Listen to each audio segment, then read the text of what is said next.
what's happening, what's shaking, what's going on? Well, this is Andy, and the last couple of days I put together a couple of Frankenstein basses that I want to show you and let you hear today. The first one is the one that I'm playing right now.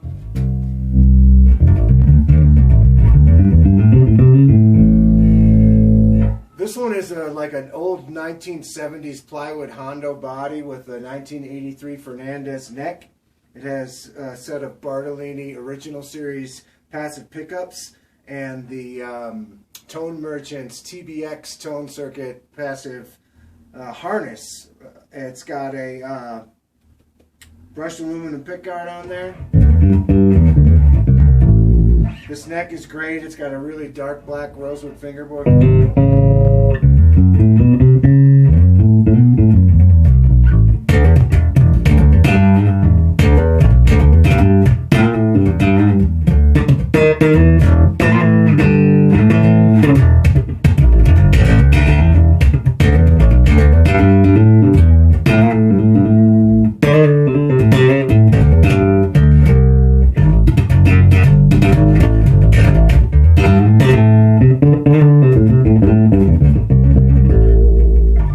It sounds incredible.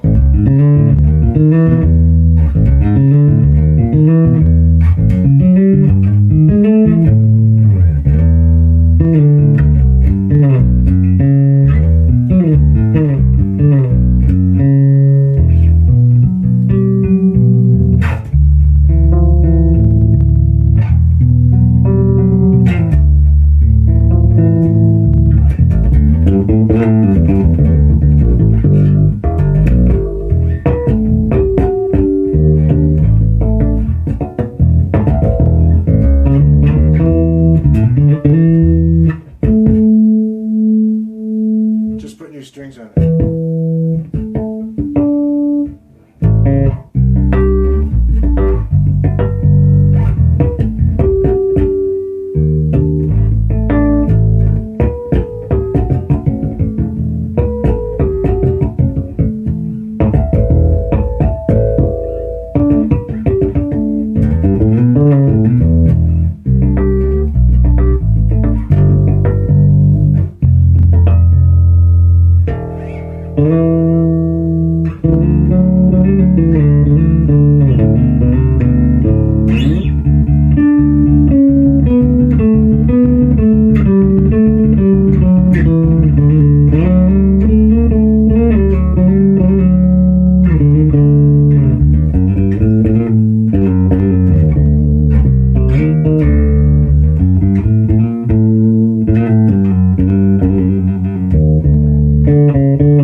Plays perfect.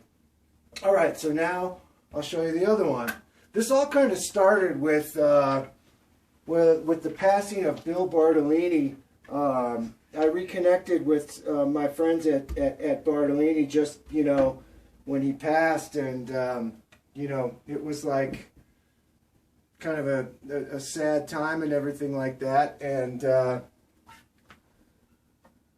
we started talking, and I was just telling those guys how much I love the original series, the original series Bill Bartolini passive sound, because I kind of got turned on to it early in my playing. It was around 1983, might have been 84, and I was taking lessons at a music shop, and the guy at the music shop had a used Bartolini jazz bass pickup, and he said, you should put this in the back of your P bass, you should rot it out and put it in there and make your P bass have a lot more tones.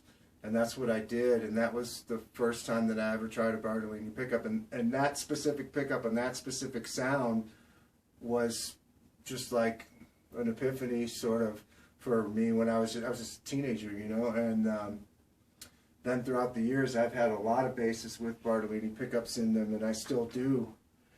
So after Bill passed and we were talking, I said, is there anything that you would like or whatever? And I said, well, I would love to have a set of jazz bass pickups and a set of P bass pickups, and they sent me some. Now the ones that I put in here, this one's got the body that goes to this neck. This neck and this body never went well together, but by putting a different neck on this body and that neck on a different body, magic, gangbusters, Shazam. So sometimes a neck and a body, no matter what high-end pickups, electronics, and fancy hardware you put on it, they will not jive. They will not talk to each other. And this is a perfect example. So this neck never did good on this body, but it does incredible on that body. This one has the Fernandez body. It has a USA G&L JB neck on it. It has the Bartolini inline dual coil, so they're hum canceling inline dual coil passive pickups. And then it has the Tone Merchant stack knob control, passive control plate and harness.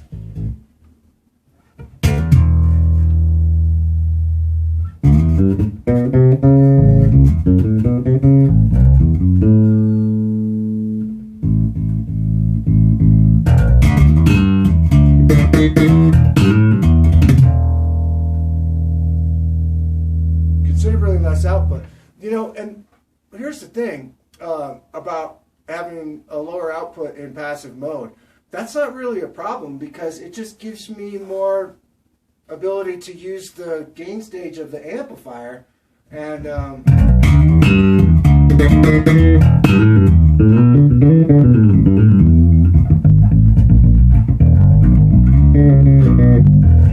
kind of like that. You know, I kind of like having the lower output or medium. It's not low. It's more like in the medium, or, you know, high side of medium.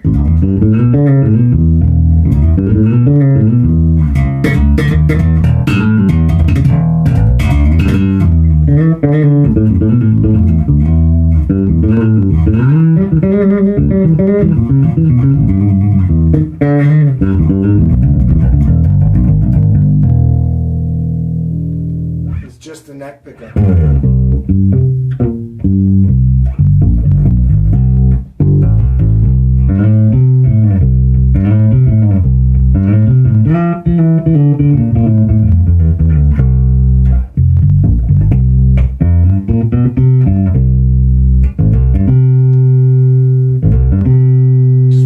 Tone back on the neck pickup, right about there.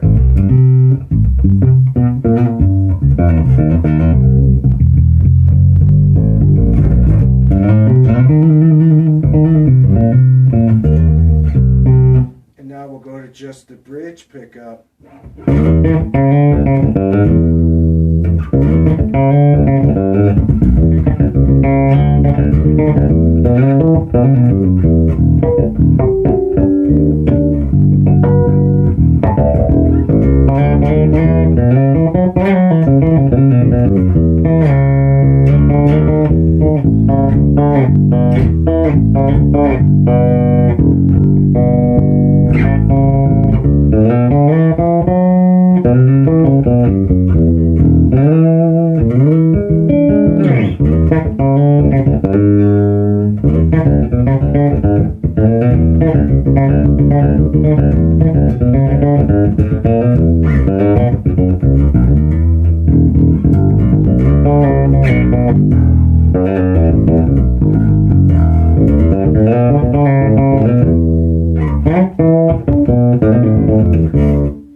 Okay, so now we'll go to mostly front and a little bit of the back.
Now mostly the bridge pickup and a little bit of the front pickup.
So there you have it. A couple of cool Frankenstein basses that I put together, kind of put together around these two sets of Bartolini pickups that those guys just sent me. And yeah, I'm having a lot of fun. And what a cool thing it is to like play with these Fender style basses with, you know, Fender's, you know, Leo spec blueprint stuff is basically like playing with Legos. And as time goes on and you do it a bunch, you start to realize little ways to get them set up really, really nice and play in a very impressive way, functionally.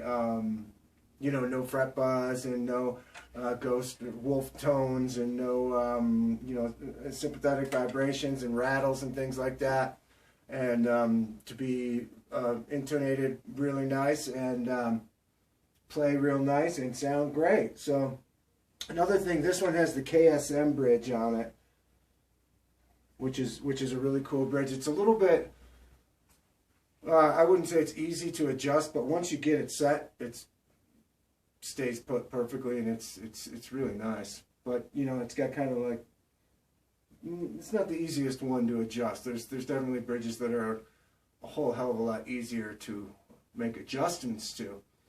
But this one, once it's all together and you tighten everything down, it is really, really, really nice. Yeah. So thanks to the guys at Bartolini, and you know, the lower output. I mean, that's probably always been the complaint about Bartolini pickups, is the output is lower, but I don't really see it as a problem because I suppose if I was switching between multiple basses on a gig, I might need something specific for that one, like you know, like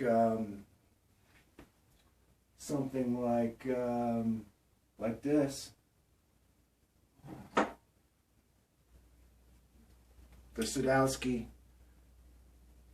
Stomp Box preamp, you know, you could put that in line, and then when you switch to the Bartolini bass, you could just step on that, and that would make it balance with the other instrument or whatever, if that was the case. But usually that's not an issue for me, because I'm just playing festivals and bar gigs and things like that. You know, I usually just play the one bass for that whole set. I'm not switching basses in the middle of the set. I might play a different bass each set, but I'm not like changing between basses throughout the set. So, but yeah, I mean, it just gives me, for me, it's kind of like, yeah, you know, it just gives me a little bit more use of the EQ and a little bit more use of the gain, input gain.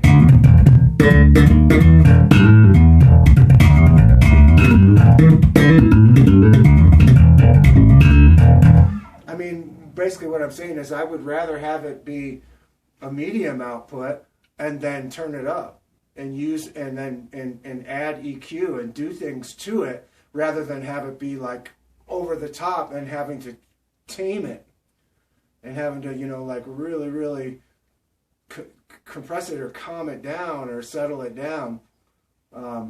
I'd rather have it be more of a medium output and then be able to add things to it. That's just me. Anyway, thanks for watching the video. Hope you enjoyed it. Both of these basses turned out really, really great.